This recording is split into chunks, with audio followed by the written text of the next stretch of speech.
Hello model engineers. Today I thought I'd try something a little bit different.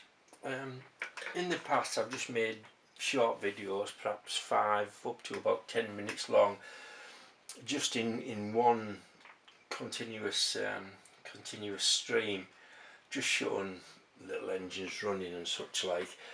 The main reason for doing that was, at the time I didn't know how to edit videos and join them together and cut from one scene to another and what have you. But I've since kind of learned how to do that. This is going to be my first try. So what I thought I'd do is a bit of a test to see if I can edit a video and make something a bit longer and perhaps a bit more interesting. I thought just for today I'd make a video, perhaps, I don't know, I guess maybe going to take about 20 minutes. Just showing how steam engines work, little model steam engines work. Now, I appreciate a lot of people do know how a steam engine works. It's not rocket science, but my channel is aimed really at beginners or new model engineers, people like that, perhaps even youngsters. So not everybody knows, and I thought it might be useful just to sort of have a little play around with some of these engines and talk you through a bit about them, how they work and what the problems are, what the pros and cons are and such like. So we'll see how it goes. If today's today's edit works okay and I feel confident about making things a bit longer, I'll possibly do a build log of my next build, which is likely to be my first petrol engine. I'm hoping to build a hit and miss petrol engine. Well, in fact I've ordered the castings. I should have them in about a week's time, and I'm hoping to start making the hit and miss engine next month.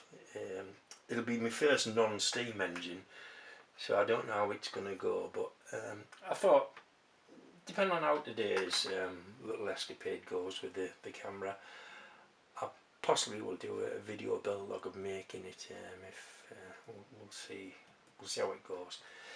Anyway, enough of that. Back to what I was wanting to talk about. Steam engines. How do they work? What can we say about them? Right. Well, essentially, there's two main types of engines. There is more than two, I suppose, but basically there is what we call oscillators. In America they tend to call them wobblers, which is an engine like this little brass one here, where the cylinder itself actually rocks. It doesn't have any valves as such. Then against that we have a more sophisticated design, which is with a fixed cylinder, like this little horizontal engine, this Stewart number 10, which has a fixed cylinder. The cylinder doesn't oscillate, but it needs a valve to control the emission of steam. So that is a bit more complicated. You can see there's more moving parts, etc.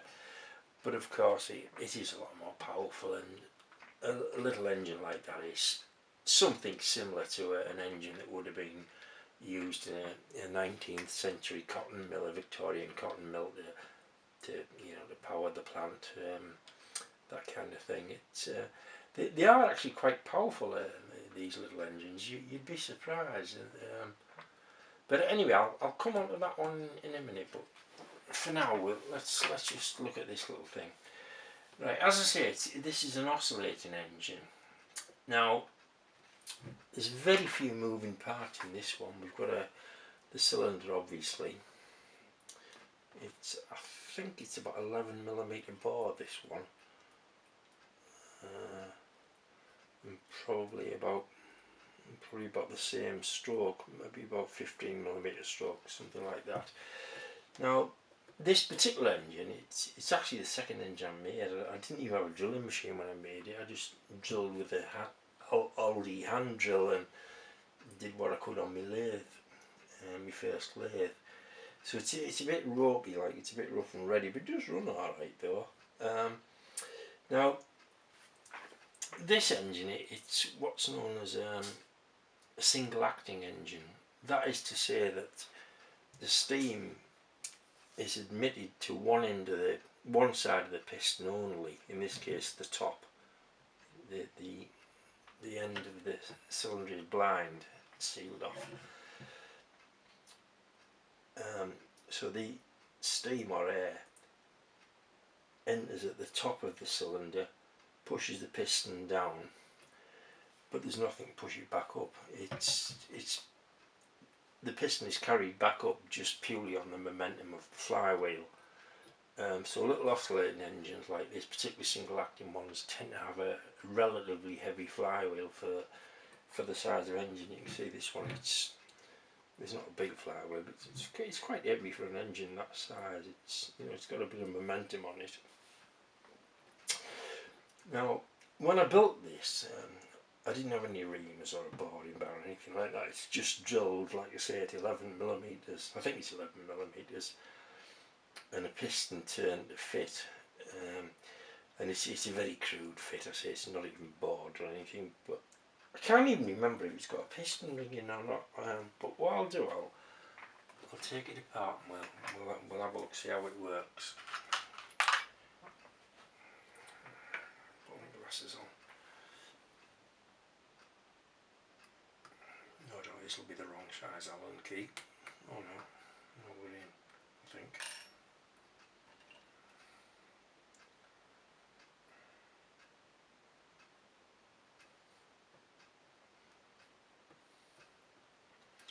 I think it's the right size key, but it's crappy Chinese bolt, grub screw I mean, and I think it's rounded off a little bit. Let's have a look. Oh, there we go. Spring's gone.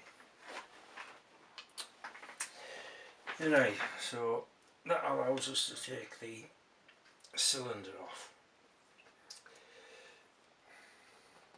It has got a piston ring. It's got a little graphite yarn. It looks about knackered, so that'll be an excuse to replace it when I put it back together.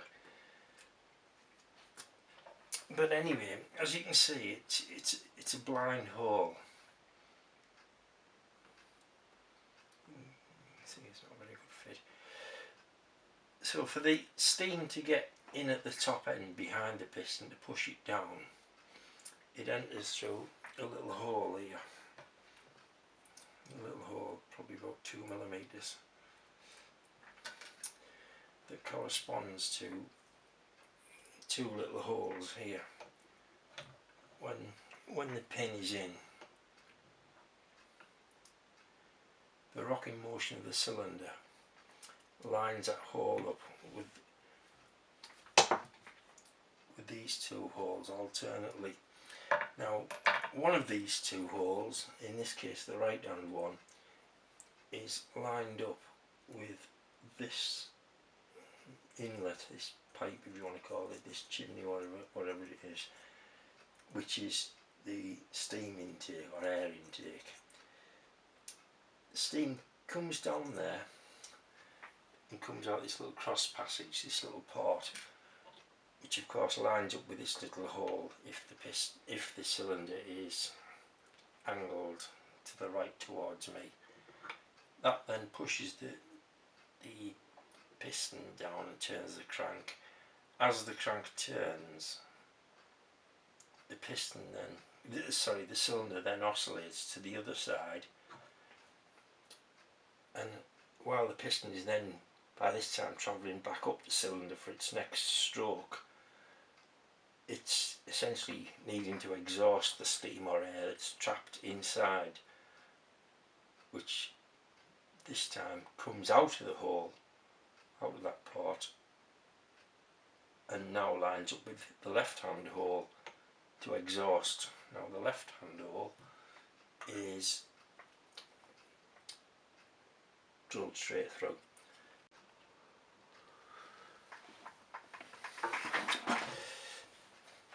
So essentially the steam is coming in here through the side passage, pushes the piston down when the cylinder is in this position towards the right.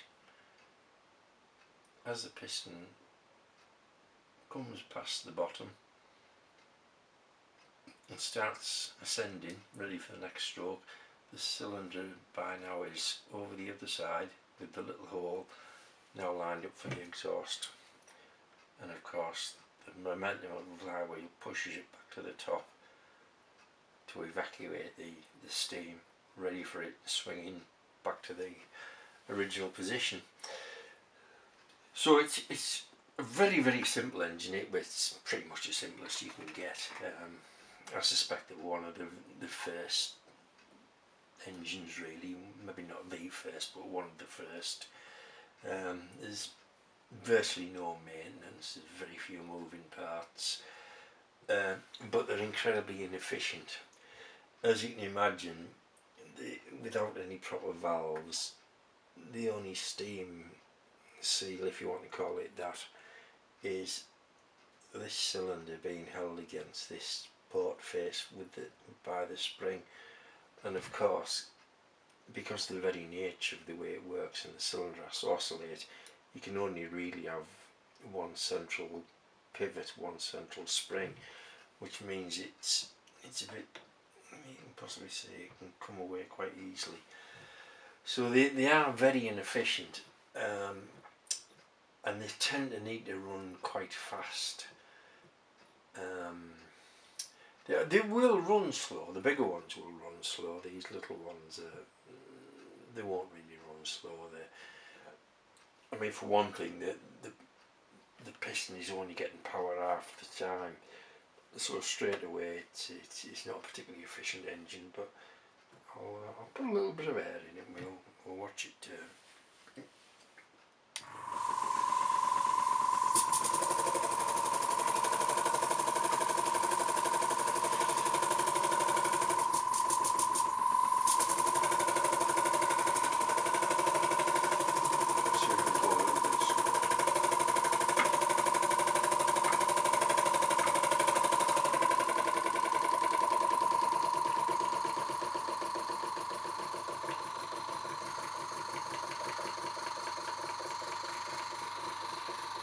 Probably about as slow as it would go. The double acting ones or twin engines will go a little bit slow, but these they need to be revving quite fast, really.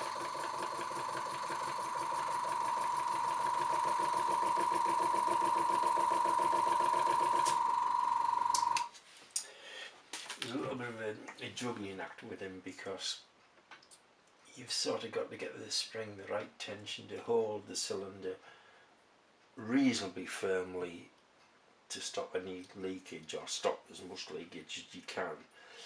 But if it's too tight, you get too much friction, and there isn't a lot of power in these anyway, so the last thing you want is a lot of friction. So it's kind of a compromise between putting up with a little bit of leak so that it can turn easy, or having it a bit tighter. But anyway, it's this sort of thing you have to play around with it to get it to run right. Anyway, that's that little fella, a single acting oscillator. This little fella here was the same sort of idea. It's exactly the same principle. It was only a part success, this. I was trying to get it to run off a little candle tea light. It's got its own integral boiler with a little filler cap.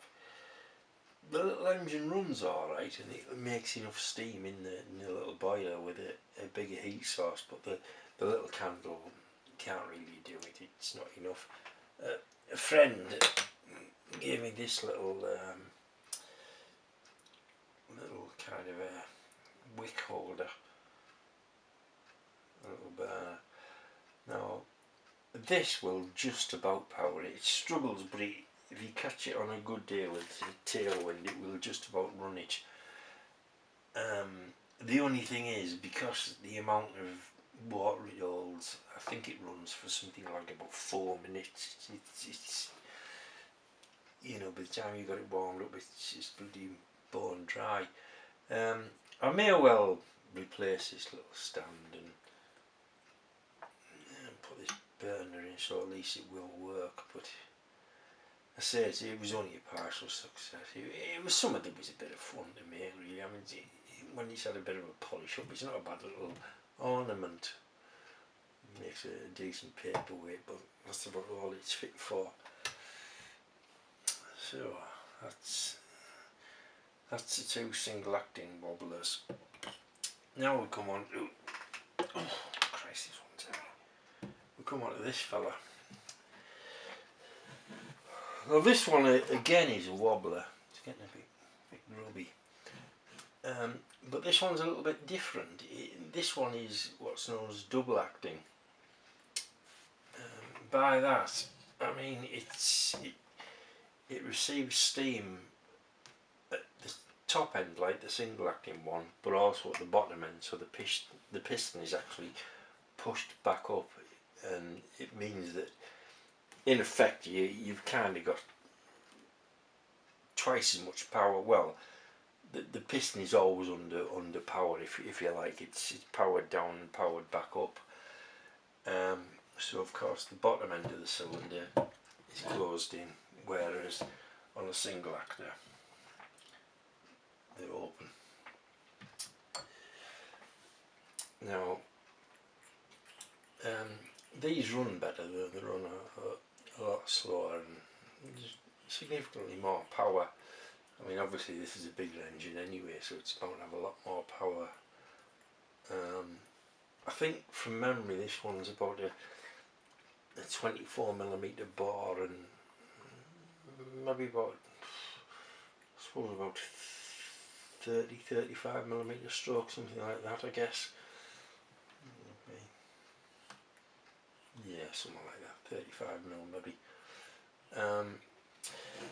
Now, because it's double acting, this one needs steam to enter at both ends of the cylinder, one to push it down and one to push it back up, so it's got two inlets and two exhausts. There were the two inlets, and these two are the two exhausts.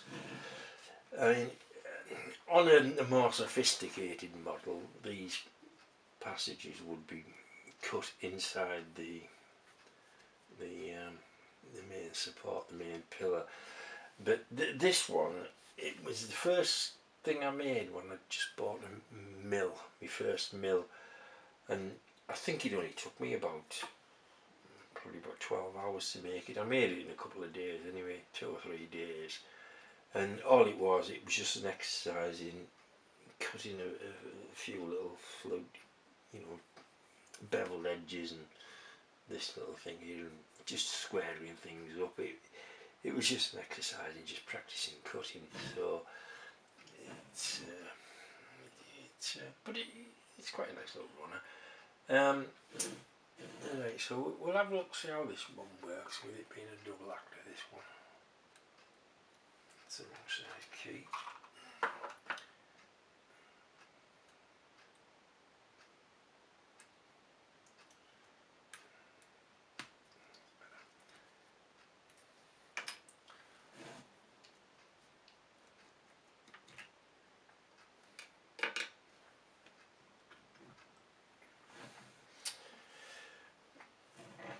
Okay, so as you can see on this one, we've got two ports, one to push the piston down, one to push it back up. It's significantly more powerful, this one. I don't know if this little air compressor might move the piston in, I don't know this. Maybe not.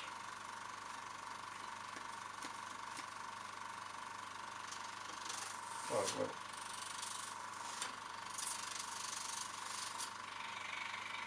It's a wee bit stiff. It hasn't been used for a long time, but it does work though.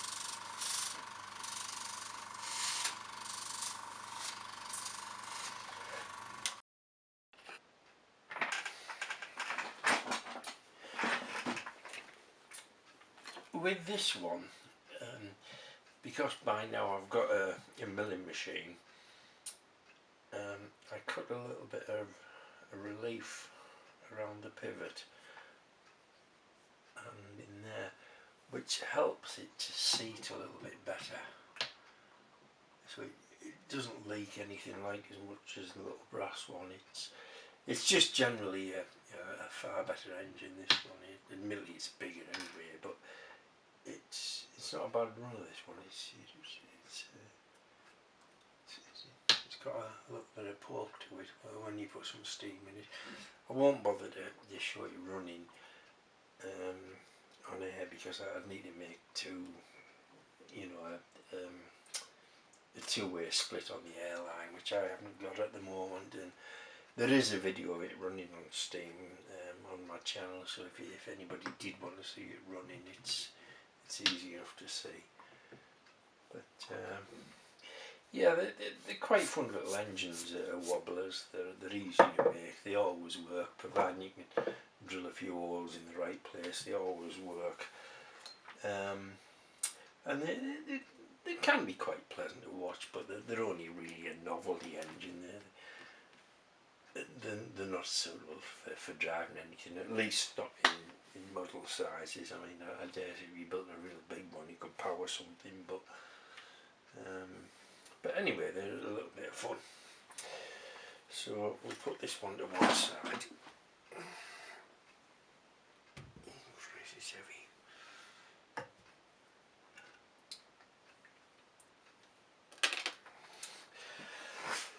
And that now brings us on to something a little bit more sophisticated. So here we've gone away from the idea of a wobbler engine to something that is more realistic, something that is essentially the same as a real engine would be in a factory. This one is a double acting engine. It's a slide valve engine, sometimes called a D valve.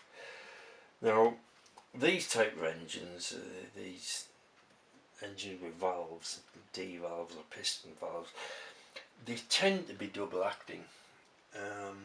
You do get single acting ones, but invariably the double acting. Now that is to say that like the wobbler, a double acting engine gets steam or air at both sides of the piston, so it's constantly under power, which is the case in this one and the number 4 I've built.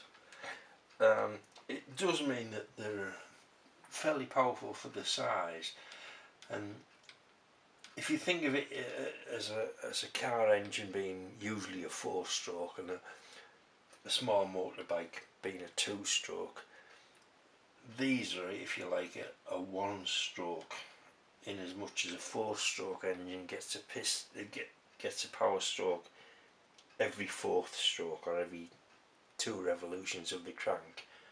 The 2-stroke engine gets a power stroke every alternate stroke, so every single turn of the crank, whereas these engines, which as I say are a sort of a 1-stroke, mean there's a power stroke pushing one way and pushing back, so you get effectively 2 power strokes per revolution.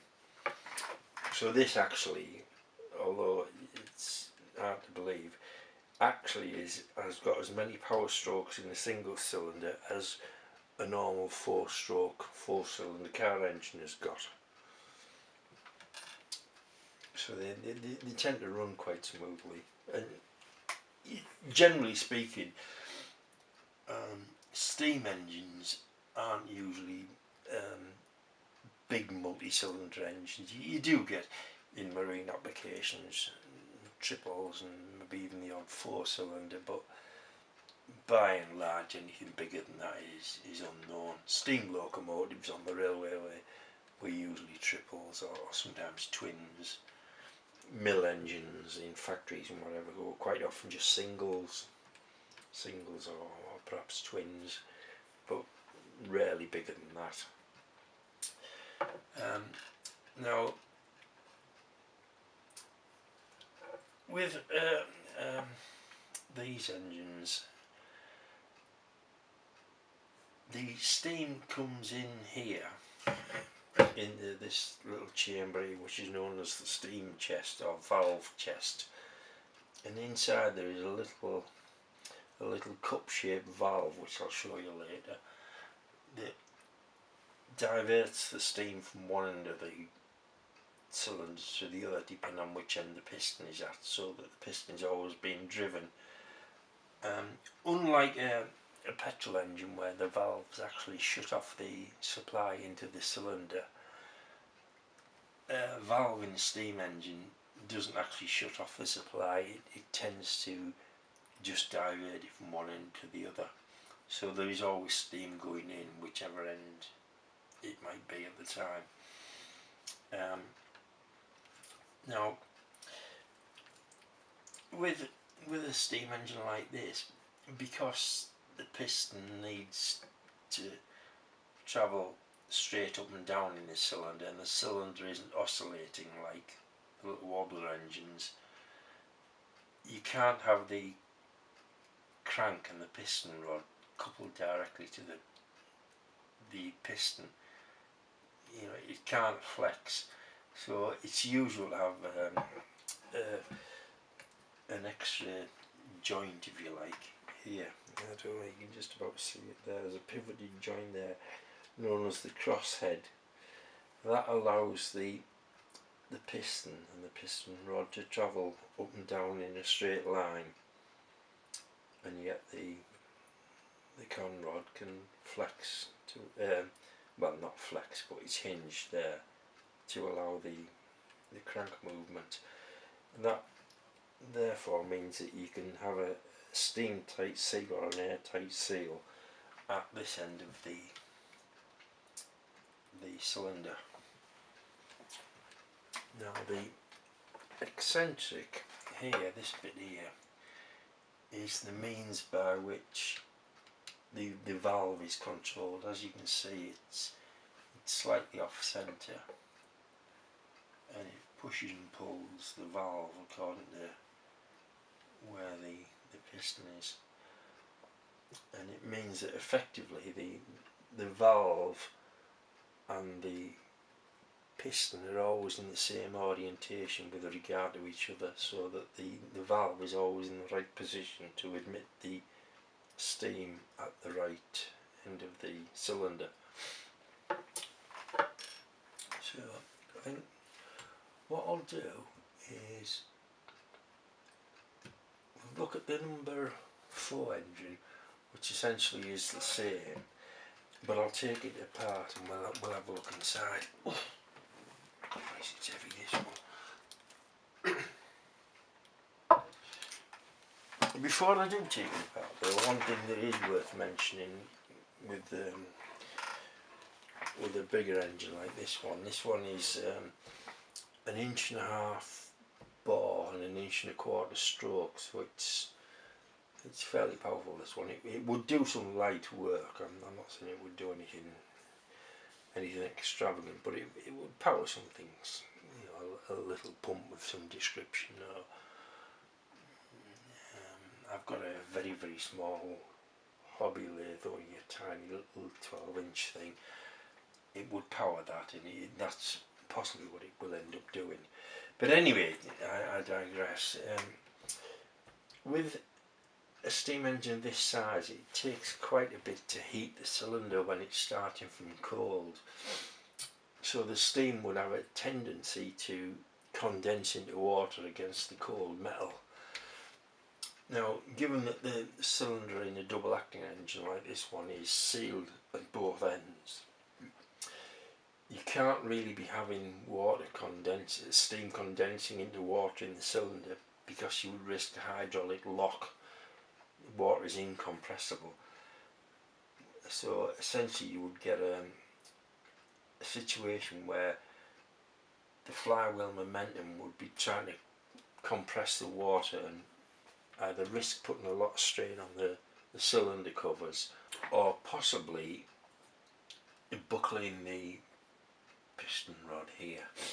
As you can imagine, if this was a full-size engine, perhaps a 12-inch or maybe even an 18-inch bore full of water, condensed steam into water, with a, you know, I don't know how many ton flywheel pushing against a blockage of water, it's, you know, it's going to do some serious damage. So it would be usual to have what they call drain cocks, these little fellas.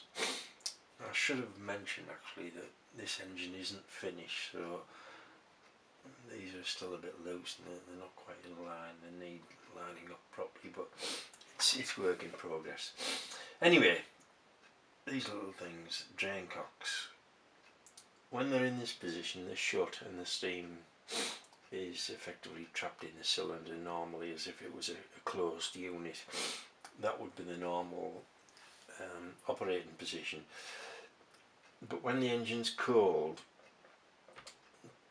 and there is a risk that the introduction of steam is going to condense into water, it's usual to open these cocks so that while the engine's starting and the steam is warming up the cylinder, the condensed water can be forced out. After in the case of this little engine, after say, I don't know, about 30 seconds of use, this cylinder warms up and then it evacuates steam because the water is no longer condensing, in which case it's then safe to shut the cocks and the engine will run normally. But on this size of engine, they're certainly useful. You could possibly just about get away without using them on an engine of this size. The little Stuart that has got cocks, they're not really necessary on something of this size. It's a small cylinder and it heats up quickly, so you don't really get a problem with condensation. This one, as I say, yeah, you kind of do need them. You might get away without them, but really they're a good idea on an engine this size. And anything big, well, they're essential. Steam locomotives always have them. You sometimes see if you're on a heritage railway and you see a steam engine pulling out from a standing start, they often evacuate a load of steam onto the line till the wheels get turning a few times, and that is because the drivers open the drain cocks, the cylinder cocks. Once the engine gets moving a little bit and it's had a chance to warm up, the driver then would shut these cocks and you'd be running normally. On this engine you can probably see what I was saying about the crosshead a little bit clearer. There it is. So the piston rod is trapped in a, if you like, a vertical position, and the conrod here is hinged there to allow it to swing backwards and forwards. The eccentric here is exactly the same as on the little engine. In fact, the entire principle is the same. It's just obviously it's an upright engine and it's a little bit bigger, but the function is exactly the same. So what I'll do, I'll take the valve chest off. We'll have a little look inside, and well, I'll take the cylinder.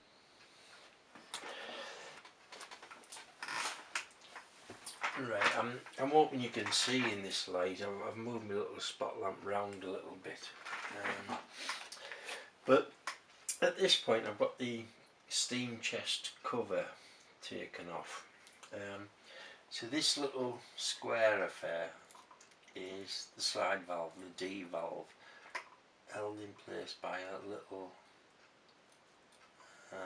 lock nut, not a lock nut, just a little rectangular nut on a threaded rod that comes from the eccentric. So as the engine's turning over, the flywheel is turning, you can see that the valve rocks up and down. You probably can't quite see at the moment, but there's a hole into the top of the cylinder here that's now uncovered while the valve is at the bottom end. And when the valve moves up the top end, there's a similar hole or part here leading into the cylinder below the piston. So there's one at either end of the cylinder, and only one can be exposed at any one time. Now, what I'll do when I take the valve chest off completely and we have a look at the parts, you'll be able to see what I mean. But at this point, it's worth noting that the valve needs to be travelling equally at either end. It needs to be covering and uncovering the parts by an equal amount. Of course, each of the two ports is supplying one end of the cylinder with steam and allowing the exhaust to come out. So in the interest of keeping it running evenly, the valve needs to be operating evenly up its travel. So hence this little nut here, you can see it swivels, is on a threaded rod coming from the eccentric. So there is an allowance to get the valve central, which you can see it is. It's probably stops about 1 millimetre or so off the top, and similarly at the bottom. And of course I have got facility to adjust it if I needed to. If ever I say I needed to replace the valve, I can adjust it. But the valve, it's just held against the port face by the pressure of steam in this chamber. If you can imagine, the cover would be on. The cover is on with a gasket round here, so it's a sealed unit. It needs to be steam tight. The steam is coming in here, and there's a little bit of a gap all around the valve. It doesn't look a lot, but it's enough for the steam to get round it and push against it, and then enter either end of the cylinder depending on where the valve is. So in this case, the steam holds the valve against the port face and enters the bottom port down here. When the valve moves, again it's holding the valve against the port face, but it's now accessing the top part of the cylinder to allow steam above the piston.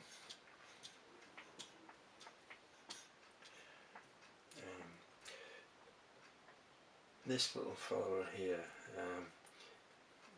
usually they would be casting, but I made this particular little boss, I suppose you call it.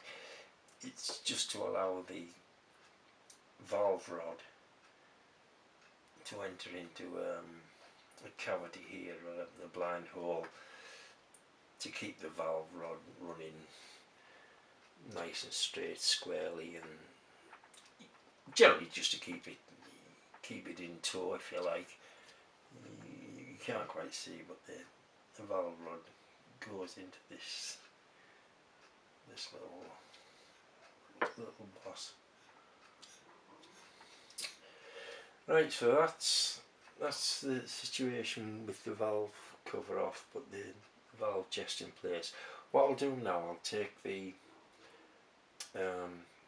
valve chest off. We'll have a look at the valve itself and the ports and whatever.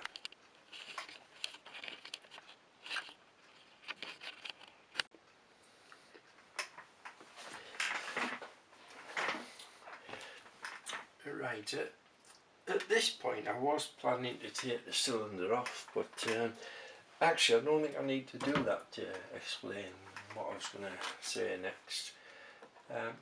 I've got the valve chest taken off, as you can see, with the valve rod and the valve nut still in place. You can see how the valve rod goes up into that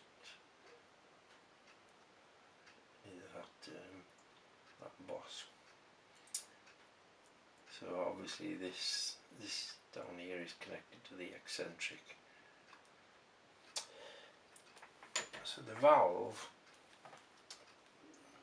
is this little affair, and it's got a square cavity cut out underneath. So in operation, which way around does it go? That way. It's kind of operated like that. Now it's cut in such a way that it only ever, it's possibly not too easy to see, it can't close both the valves at the same, both the ports at the same time. This port here is leading into the top part of the cylinder above the piston to push it down, and of course this one similarly goes to the bottom part of the cylinder to push the piston back up. Now this middle part, the bigger one, is just connected through here to what is the exhaust. It just vents to atmosphere, as it were. The inlet, the valve chest would be that way around, is here. It's just, as you can probably see, it just comes in. So when the valve is in position, like so, the steam is coming in from this side above the valve, all around here, holding it against the port face, and as it slides up and down the valve, it lets steam in at the top end, the valve then slides, and then it lets steam in at the bottom end, depending on where the piston is at that particular time. Now the clever bit about it is this little slot inside this little square cavity, well, rectangular cavity, is big enough, it goes that way, like long ways upwards. That cavity is big enough to cover the exhaust port in the middle and one of the other parts, but not both at the same time. So when the steam is coming in the top part to push the piston down, the steam that's underneath the piston, that's the exhaust steam getting pushed out, gets pushed out through this port, and because of the U-shaped, the square-shaped cavity, the steam is then directed out through the central exhaust port. And likewise, when the valve moves the other end, the top two ports are connected, so the top one becomes the exhaust. So effectively, each of the two outer ports, the top one and the bottom one, are alternatively letting steam into the cylinder or letting it out to exhaust. And when it's exhausting, that respective valve port is connected to the exhaust via this square hole. So it's quite an ingenious little idea, really. It works remarkably well, and of course, given that the valve is held in place by steam pressure, over time, instead of wearing out, the valve actually wears in. It sort of polishes the two mating surfaces, so they end up being a very good, nice, smooth fit, which you probably can't really see it now, but you know, with the oil on them, it's quite a nice smooth finish there. It slides nicely. Forgot what else I was going to say then. I was going to say something else. Lost my train. Oh yeah, because of the way a steam engine works, it's necessary for oil to be supplied into the valve area, into the valve chassis and into the cylinder in with the steam. In a petrol engine, you of course it's a closed chamber, and there is oil inside the crankcase to oil everything. But obviously, on a steam engine, a lot of the moving parts are outside the cylinder, so oil is needed into the cylinder and the valve. So what would happen normally is oil would be fed in through a lubricator of some description into the steam flow to oil the valve, and find its way into the cylinder to oil the piston. So that they kind of do use quite a bit of oil to steam. Well, I'm saying use a bit, that's probably exaggerating a bit, but there is, if you like, a total loss system. You've got to keep putting oil in it, particularly if you run it on steam. This little affair at the bottom needs to be steam tight. So what we have is a little brass, I suppose you call it a gland,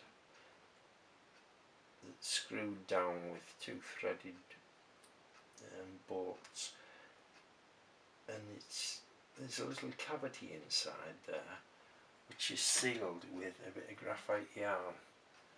This stuff, you can probably see it's like a shiny, it's like string that's covered in old-fashioned graphite, sort of pencil lead type stuff. It's shiny, and it is, you know, once it's compressed in there, it gives it a good solid steam tight seal, and it also effectively has its own sort of lubrication, being of graphite material. So I think that pretty much says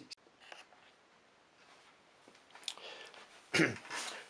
One thing I did meant to mention earlier is that it's vital that this eccentric is in the right position relative to the crank.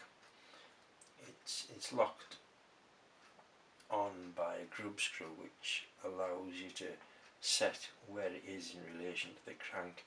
Now, it needs to be so that the maximum offset of the valve, in this case about there, when it's the furthest uppermost, you can probably see it's about its uppermost there, needs to be when the main crankshaft is at half travel, in other words either at 3 o'clock or the 9 o'clock position, to ensure that the valve is opening and closing the ports at the right time. Now, it can be altered, as I say, by using that little grub screw and moving it a bit. Sometimes you you may want the offset a little bit under or a little bit above 90 degrees, depending on how the individual engine operates, and it may be that you want early admission for whatever reason, but generally speaking the eccentric runs 90 degrees out of phase with the main crank, and that is to ensure the valve is correctly set. By adjusting that grub screw and turning the eccentric, you're effectively altering the valve timing, pretty much like you would do with a petrol engine, really. So I think that pretty much all I've got to say, really. What I'll do now is take it outside and briefly fire it up on a boiler for just a few minutes, just to show you maybe how the drain cocks operate, and give you some idea of the sort of power that a little thing like this can make when it's running on steam. So right, we'll go outside and brave the North Yorkshire frosty morning.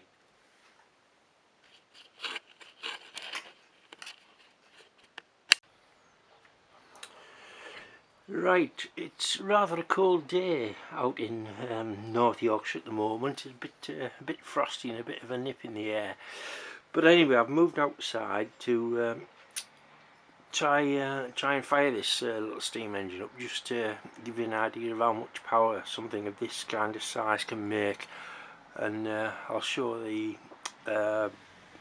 drain cocks in action. I'll show you how they work. So I've got a 5-inch vertical boiler rigged up to the engine. The boiler is in a bit of a sad state at the moment, but it's something I'm restoring, renovating. I'm going to put some new wood panelling on it and whatever. But anyway, for now it's just temporarily rigged up to the engine, so it should be okay. I've got a 3-inch diameter ceramic burner that throws out quite a bit of heat from a propane tank. So what I'll do, I'll put that in, we'll fire it up, and we'll see how we get on.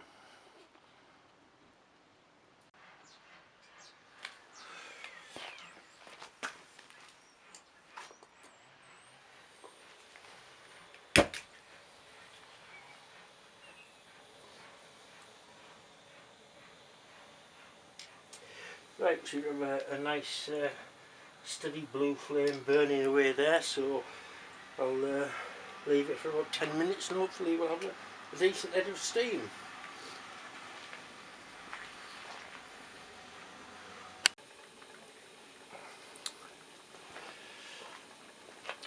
Right, we've got the pressure gauge up to about £35 now, £40 pressure after about 10 minutes. So then what we'll do is we'll give it a little try. At the moment the drain cocks are closed, so what we need to do in order to prevent the hydraulic lock is open the taps so that the water, when it condenses, can vent out.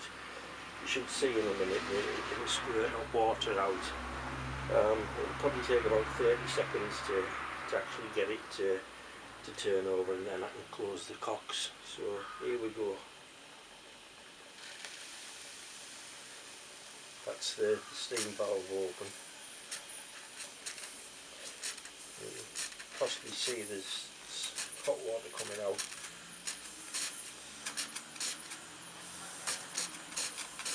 And the cylinder is now warming up.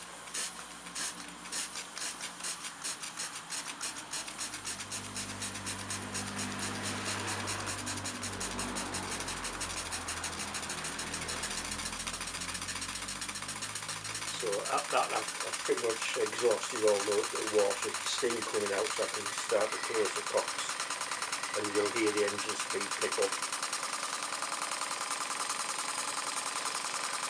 The engine is the hot.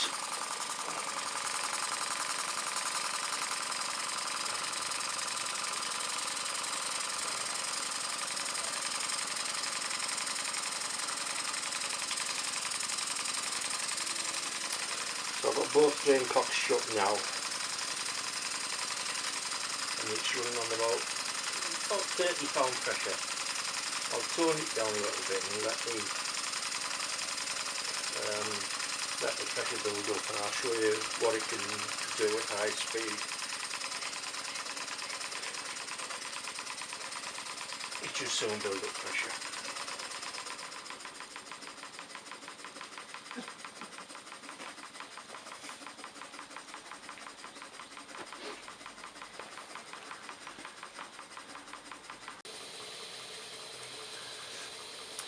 After a few minutes running at that kind of speed, I'm now up to close to £90 pressure, so the safety valve will be getting ready to blow. So what I'll do, I'll open the throttle and we'll see how fast this thing can go and how powerful it is.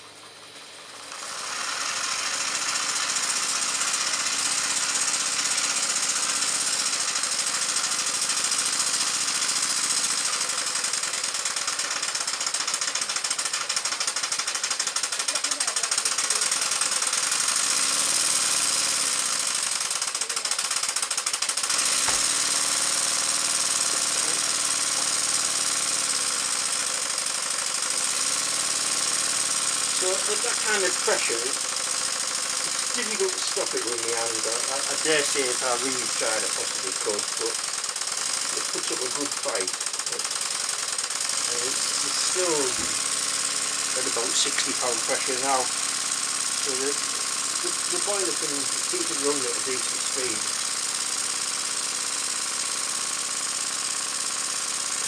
If I knock it down a little bit, the pressure should come up quite quickly.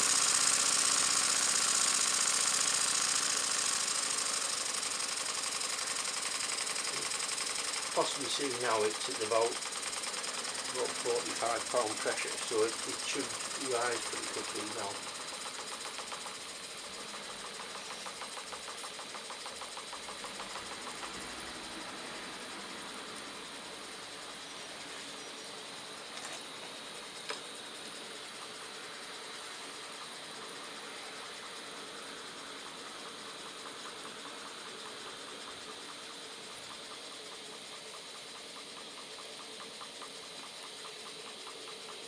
So as you can see, running at that kind of speed, even though it's cold outside and the gas isn't at a particularly good pressure, it's now crept up to 60 pounds, so it will go back up to 90 even running the engine at that speed, and probably quite a bit faster than that too. So it does power a decent sized engine, just this boiler.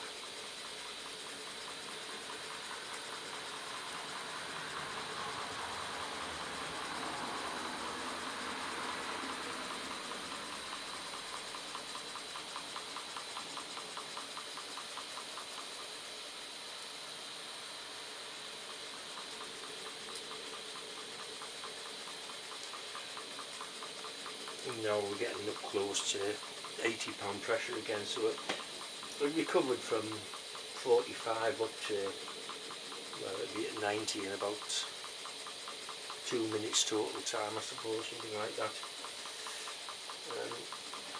This particular boiler, it does have a steam blower for running on coal. It doesn't make a lot of difference with this one on gas, but it does throw out quite a draft up the chimney. When it's on coal, I can give it a quick fire up. All it does is direct steam from the header here up through the top cap and up the chimney to create a draft. So here we go. As you can see, it pulls quite a lot of draft up there.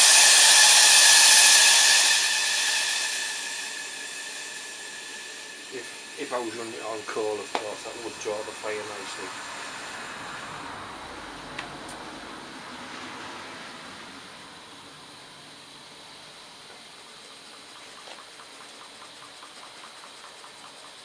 Okay, so there we go,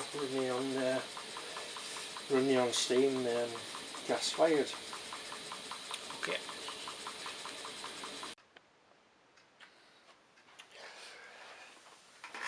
Right, well that pretty much concludes my brief explanation of how a steam engine works. I was saying brief explanation, it turned out to be a bit longer than I expected, so I'm hoping when I come to edit it, it's all sort of gone together correctly and whatever. But anyway, if it's any good, I'll perhaps make a few more videos showing construction of little engines in a bit more detail. But we'll see how it goes. I'd quite like to do as I say, a serialisation of making the petrol engine when I start in a couple of weeks' time, but I guess a lot will depend on it, if I get any sort of support, if there's enough interest, kind of thing. But anyway, thanks for following along. If you lasted out this long, and if you'd like to see a few more videos, perhaps you might want to subscribe to my channel. So thank you very much.